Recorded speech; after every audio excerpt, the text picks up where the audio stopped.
Tuhan. Kakang Sunan.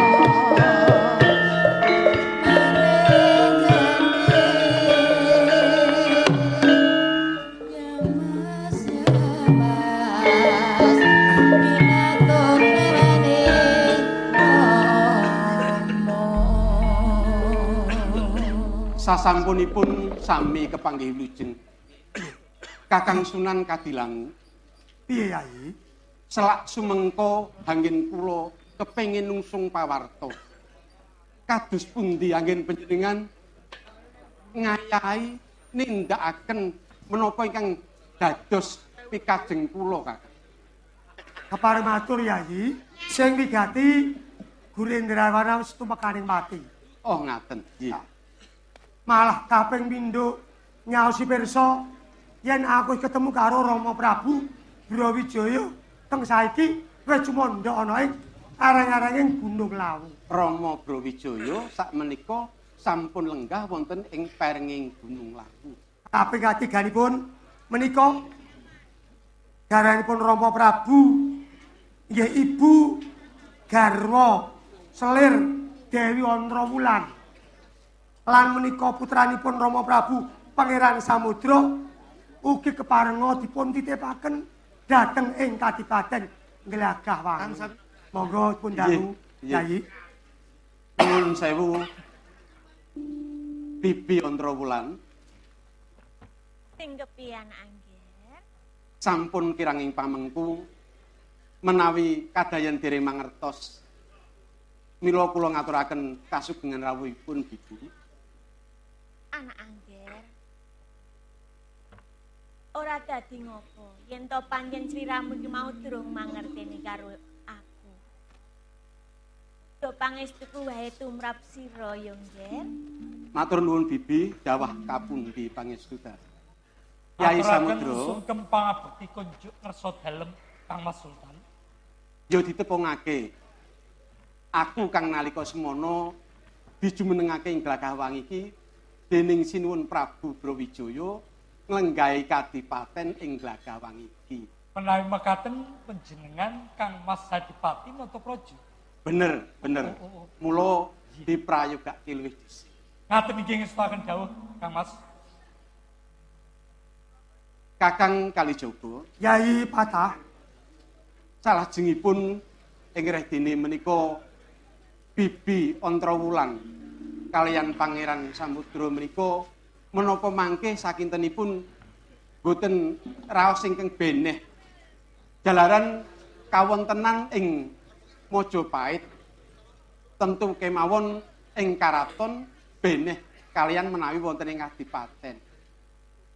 Yai Patah, sepisan mengko aku bakal nomo wajib gula wendah Yai Pangeran Samudra supaya gelem sinau ngenani bab agama Islam.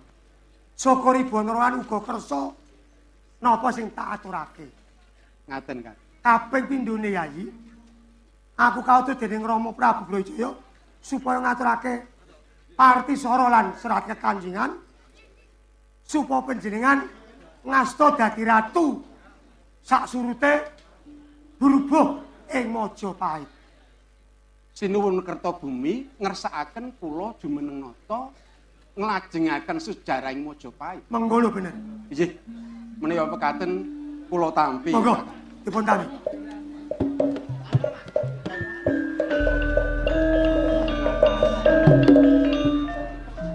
Yai Natapraja, nuwun kula.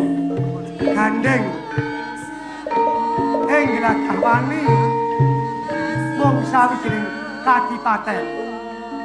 Cunduk dawuh dalem Rama Prabu Silih dalem kudu jumeneng ratu sak surute lan burubuhe ing kraton Majapahit. Kakang Sunan Kalijaga. Piye Yai? Raos kula yektosipun dereng rumaos pantes. Ewas manten menawi Sinuwun Prabu Brawijaya inggih Sinuwun Prabu Kertabumi ngersakaken mekaten menawi jinurung para paran para nata inggih para sunan wali satanah Jawi kula sumadyo sendika. Monggo Yai. Yen slira dalem kepengin dadi pengayoman, aja jejuluk Prabu, kudu ngaku sesebutan Sultan. Menawi mekaten menika ngembo ratu ingkang wonten ing Arab. Leres bener Yai. Inggih ngaten Kakang.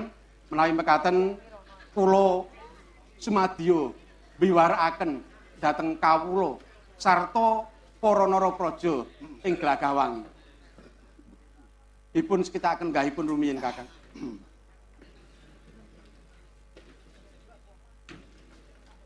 Para nayaka, para abdi dalem, lumebering para kawula. Ing dina iki aku Adipati Natapraja kang jumeneng ing Kadipaten Glagahwangi. Awit kepareng dalem ingkang sinuwun Prabu Brawijaya sineng kuyung para wali nunjunging kawula. Sinengkaaken yang luhur dadi ratu. Kanthi jejuluk Sultan Fatah Jimboningrat Saidin Pranatagama Kalifatullah.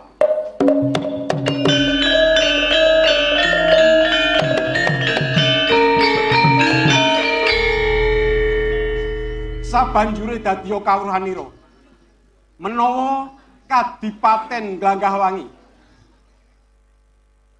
jinunjung dadi kutha goro Praja Demak Bintara.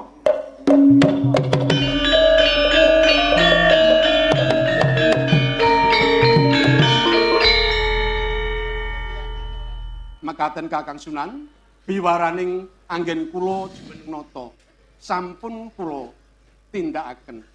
Mengko ben dibiwarake para nayaka yen wis lenggah dadi sultan ngrenggani ana ing Kasultanan Demak Bintara. Inggih Kakang Sunan, biwaraning anggen kula jumeneng nata mangkih borong ing Kakang Sunan Kadilang. Salajengipun menika gandeng Bibi Ontrawulan menika kalian rayi kula pun samudra wonten keparengipun Kakang Kalijaga Gulawentah Dimas Samudra menika supados bebles anggenipun ngrasuk agami. Borong mangke panggulawentahipun samudra dumateng Kakang Sunan. Slira dalem aja kuwatir. Mengko aku sing bakal nglawentah.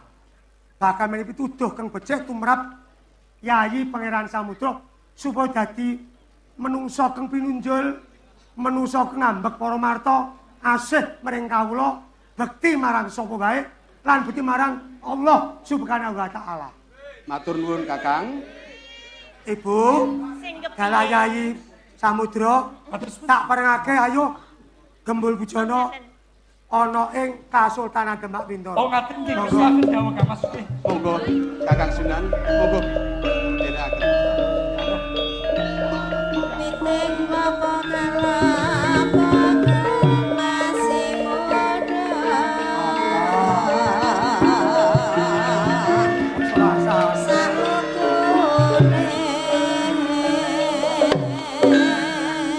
Aku wali ning kene kabeh aku ra wedi. Nek siji iki aku rada sirikan aku lah.